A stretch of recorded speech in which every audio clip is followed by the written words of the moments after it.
Pues ya estamos de vuelta aquí en nuestro análisis en perspectiva. Don Sergio García Ramírez, en 2008 se aprobó una muy importante reforma constitucional, o al menos muy ambiciosa, en materia de justicia penal. ¿Cuáles son los elementos principales de esta reforma y cuáles son, digamos, las piezas más importantes que cambiaron en el diseño constitucional? Mire, ciertamente muy ambiciosa, muy importante sin duda y muy controvertida en algunos aspectos.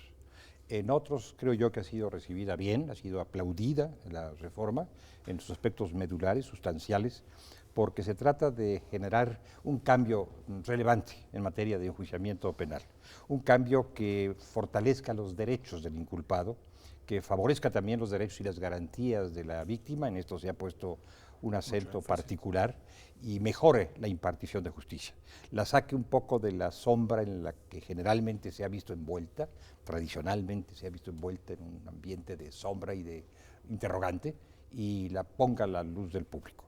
Yo creo que estos son aspectos muy atendibles y muy positivos. Puede haber otros que sean discutibles, pero estos son los aspectos sobresalientes. Nos decía Roberto, don Sergio, que es ambiciosa, que es importante, pero que también fue una reforma controvertida. ¿Estarías de acuerdo en esto último y en su caso, en dónde residen los ejes de estas controversias, digamos? Seguro que sí. En efecto, se trata de una muy importante reforma.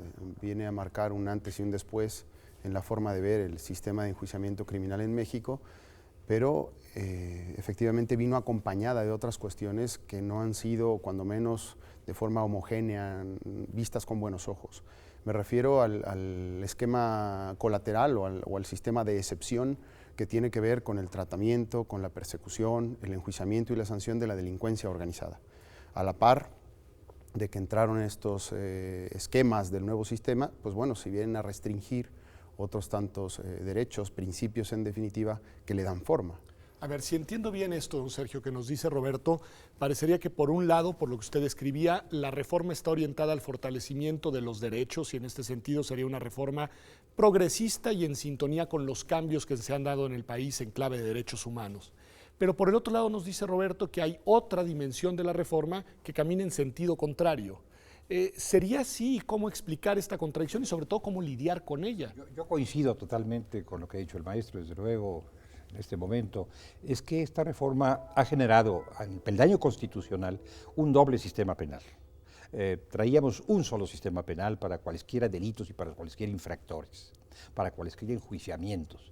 A partir de la reforma y con base en algunos precedentes, como fue la ley general, o la ley, mejor dicho, para la delincuencia organizada o contra la delincuencia organizada, tenemos dos sistemas de enjuiciamiento penal.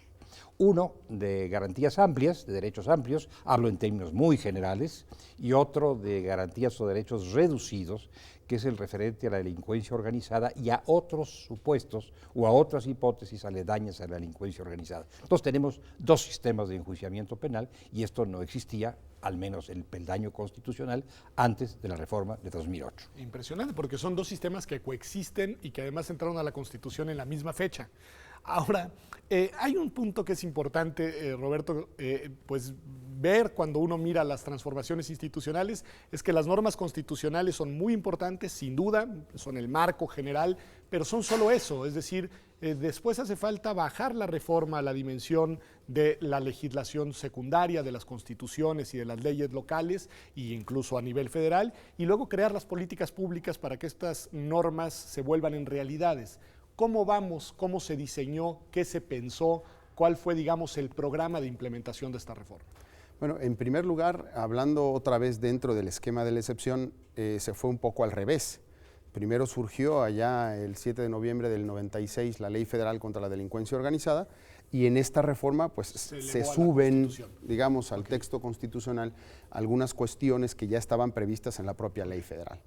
Ahora bien, en lo que respecta a ese otro sector, en lo que tiene que ver con el nuevo esquema, el nuevo andamiaje para operar el sistema de enjuiciamiento criminal,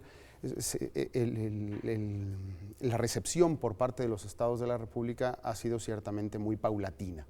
Hubieron estados más anticipados, como por ejemplo Chihuahua, el Estado de México también fue uno de los que primeramente lo adoptó, pero en definitiva se siguió adoptando dentro de un esquema de heterogeneidad que no es, me parece, lo que busca o lo que pretende la reforma. Entonces, a ver si entiendo bien, más o menos lo que tenemos hoy son dos sistemas que coexisten en nuestro ordenamiento jurídico, que tienen bases contradictorias, pero además por lo que hace al sistema, digamos, más orientado hacia los derechos, una implementación a manchas de leopardo en el territorio nacional. ¿Sería así, don Sergio? Bueno, mire usted, lo expresó usted muy bien cuando dijo que la norma constitucional tiene que descender a la norma secundaria ya con un nivel de detalle, en fin, como es propio de una ley secundaria, y eso tiene que descender a la realidad, a las políticas y a las costumbres, a los hábitos y a las prácticas. Este camino descendente, en realidad sería ascendente para lo justiciable, pero este camino descendente no se ha cumplido todavía. Ahora tenemos algo que me siento tentado a mencionar, es inevitable hacerlo, que es el Código Nacional de Procedimientos Penales, que es la criatura de la reforma, pero yo diría que una criatura no necesariamente querida, una criatura que surgió por la enorme heterogeneidad, por la enorme variedad de aplicaciones que tuvo la reforma constitucional. Al ver el legislador constituyente o el legislador secundario, en todo caso el político, el estadista, lo que estaba pasando, y lo que estaba pasando no era plausible, al ver lo que estaba ocurriendo, bueno, resolvió generar un Código Nacional de Procedimientos Penales para que todo lo que se hubiera hecho y lo que no se ha hecho todavía se enjugara en un solo ordenamiento, el Código Nacional de Procedimientos Penales. ¿Esto quiere decir que los delitos son los mismos en todo el país? ¿Qué quiere decir que hay un código único de procedimientos penales? Porque luego hay esa confusión y en realidad, si no me equivoco, lo que se hacen son homologar los procedimientos, pero la dimensión sustantiva en materia penal sigue siendo diversa en las distintas entidades federativas. ¿Es así, Roberto? Sí, efectivamente. Lo que hace un momento comentaba don Sergio tiene que ver precisamente con esa necesidad de homologación que parte de la Constitución, ¿qué es lo que el se proceso, busca? El proceso. Sin embargo, había otra cuestión también pendiente y deseable por otro lado, cuál es la homologación de la parte sustantiva. Okay. Esa sigue estando en manos de los congresos locales. Lo único que quedó fuera, por así decir, y para estos efectos de uniformidad, de homologación del esquema de enjuiciamiento criminal a nivel nacional, es el Código Procesal Penal. Okay.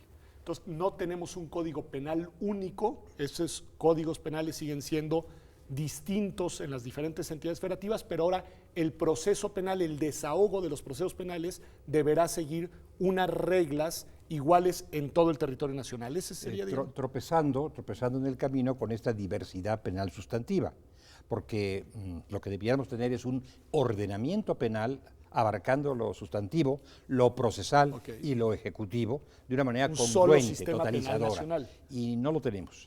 El régimen ejecutivo está por verse. Bueno, la situación en nuestras prisiones ya sabemos que es catastrófica, pero independientemente de eso, el régimen normativo está por verse, proceso de elaboración. El régimen procesal corresponde a este Código Nacional de Procedimientos Penales, pero no se ha dado un solo paso todavía en la unificación penal, que era lo que más se solicitaba, que era lo que mayormente se pretendía, la unificación penal. Hay una gran diversidad e inclusive puede haber en un momento dado colisión entre normas penales y normas procesales. ¿Podríamos poner algunos ejemplos de los problemas que puede haber en esta diversidad sustantiva de ordenamientos penales? Es decir, que en los hechos, en la práctica, ¿por qué no es deseable este diseño? Pues no sería deseable, en definitiva, porque las infracciones penales previstas como tales en un determinado código penal, en un determinado también Estado de la República, no lo serían en el Estado de a un lado. Lo que es delito en un Estado no lo es sería en otro. O por lo demás, algunas infracciones que cuando menos tienen la misma denominación o el mismo nomen juris, tendrían algún elemento más en un Estado, un elemento menos en otro, o en definitiva no existirían.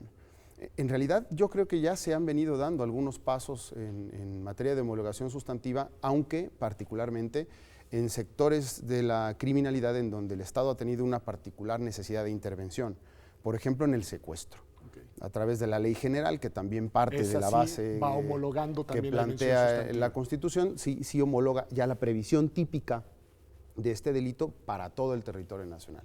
Es desde luego, como apunta don Sergio, muy deseable, muy necesario que tengamos un solo Código Penal nacional. Bueno, la implementación entonces de esta gran reforma pasa por estos rediseños normativos de leyes secundarias. Hasta ahora me dicen que se ha avanzado en la unificación procesal, pero queda pendiente la eventual, no segura unificación sustantiva. Pero también hay otra dimensión, don Sergio, que me gustaría pues escuchar su opinión, cómo vamos, que tiene que ver con todo lo que es infraestructura, con todo lo que tiene que ver rediseño de la manera en la que opera y todo lo que tiene que ver con capacitación de los operadores del sistema de justicia penal en el país. ¿Cómo vamos, don Sergio, de 2008 para acá? Mire usted, ahí hay que hacer un trabajo de ingeniería muy complicado, muy costoso y de un plazo no corto, sino mediano y eventualmente de un plazo largo. El nuevo sistema, bueno, apoyado en antecedentes en el viejo sistema, pero el nuevo sistema carga el acento, por ejemplo, en el principio de inmediación judicial. ¿Qué sería, don Inmediación Sergio? judicial es la presencia real del juez en audiencia, Tiene la que estar recepción ahí. directa por su parte de las pruebas, de los alegatos y la emisión de la sentencia. Es decir, es la cercanía del juez, dicho en términos muy llanos, la cercanía del juez con la materia del juicio. Usted seguramente recordará que los jueces podían estar en su privado, entre comillas, mientras se desahogaban las audiencias y solo acudían cuando había alguna situación conflictiva que tenían que resolver. Ahora tienen que estar presentes, pero no tenemos suficiente número de jueces. Okay. No hay jueces suficientes. No lo hay ni lo va a haber, ni lo va a haber. En ningún lugar del mundo se culmina con jueces, y mucho menos, y van a ser 3 jueces en primera instancia, en ningún lugar del mundo se culmina con sentencias en proceso oral. Entonces tenemos el sistema de las salidas laterales, el desahogo de las soluciones alternas, y déjeme decirle, déjeme agregar, aunque sé que el tiempo nos aprieta, pero déjeme agregar nada más que nuestro sistema realmente, más que de juicio oral, como tanto se ha proclamado, es de salidas laterales, es de equivalentes o sustitutos del juicio, es de entendimientos, arreglos, convenios. O sea, el diseño está hecho para que no se llegue a la etapa de sentencia, digamos, con la idea de que se vayan desahogando en el camino varios de los procesos, y no lo dice usted, pero lo deduzco de lo que dice, porque si no lo hacemos se nos satura la maquinaria. Pero lo dice la experiencia. Esto ocurrió en los estados que se adelantaron y que pusieron en práctica un sistema similar al que luego recogería el país en su conjunto. Esto está pasando. Puede usted revisar alguna estadística, no sé, estados como podría ser Nuevo León, por ejemplo, ¿no? A ver cuántos asuntos se resuelven a través de un proceso completo, íntegro, hasta el final, con sentencia y con juicio llamado oral, y cuántos conflictos penales o cuántos litigios o cuántas contiendas se resuelven a través de salidas laterales. El número de estas últimas, aquí como en otros países del mundo, es enorme. Entonces tenemos economía procesal y no estoy muy seguro de que tengamos justicia penal. ¿Es deseable esta economía procesal? En términos de despresurizar la carga de trabajo que tienen los juzgados del orden penal, me parece que sí. También esto de alguna manera vendría a ser realidad otras cuestiones, como un verdadero sistema de intervención mínima posiblemente, en términos, por ejemplo, de los acuerdos reparatorios o eventualmente a través de los criterios de oportunidad. ¿Qué son estos acuerdos reparatorios, criterios de oportunidad? Es un sistema a través del cual se ponen de acuerdo las partes en conflicto precisamente para no llevar el asunto hasta la etapa de juicio, o los criterios de oportunidad, ¿no? Que parten también de la propia reforma del 2008 y que permiten dar una solución distinta, ¿no? En definitiva, una retirada de la pretensión punitiva a través de ciertas consideraciones que el propio código viene a marcar, ¿no? Don Sergio, pues no suena tan mal necesariamente el tema entonces de la economía procesal, pero entonces esta ecuación de quizás sí economía procesal, pero no justicia penal, ¿es inevitable? Mire, no suena nada mal la economía procesal, es una pretensión, es una aspiración de cuantos se han ocupado de los temas de la justicia, economizar lo más que se pueda el aparato punitivo, es decir, usarlo, digamos, en última instancia y usarlo lo más poco que se pueda, siempre y cuando se pueda hacer justicia, porque eventualmente el Ministerio Público puede llegar a un entendimiento con el inculpado para no cargar demasiado la mano. Y el inculpado puede aceptar lo inaceptable, puede aceptar inclusive su responsabilidad sin tenerla. O se puede llegar a un entendimiento victimario con sus fuerzas muy diferentes a cambio de no someterse al tormento de pasar por un juicio. Todo esto hay que tomarlo en cuenta. Y hay que tomar en cuenta también las atribuciones, las facultades inmensas que se han conferido al Ministerio Público a través de lo que llamamos el criterio de oportunidad, que es un tema que amerita una urgente y profunda revisión. Y aquí me detengo porque seguramente ustedes lo explicarán mejor que yo. Yo se lo preguntaría a Roberto, así, Si usted Roberto, que gusta. estamos cerca del corte, pero el criterio de oportunidad no lo tienes que explicar. ¿Qué es esto? Bueno, parte del artículo 21 de la Constitución, concretamente de su párrafo séptimo, y como decía hace un momento, también tiene su origen en la reforma de junio del 2008. Eso se vino a desarrollar de forma absolutamente heterogénea en los estados. Cada código local en su día puso un criterio de oportunidad, mínima intervención de la gente, mínima culpabilidad, escasa lesividad del hecho. Vamos, supuesto se entendía de menor gravedad. Ahora el Código Nacional parece retomar algunos de estos criterios de oportunidad, pero en definitiva sí terminan por ser un instrumento muy amplio, muy poderoso en manos Para del el Ministerio Público. para la parte que acusa, digamos. Claro, sobre todo si eso lo llevamos a ciertos sectores de la criminalidad, pudiera prestarse a acuerdos no deseables, ¿no? En términos de investigación. Yo lo que les voy a proponer que hagamos, si les parece, regresando del corte, es que miremos dos dimensiones del problema. Uno, en qué contexto nacional está operando esta transformación, es decir, desde el punto de vista del fenómeno del crimen, de la delincuencia, la inseguridad, etcétera.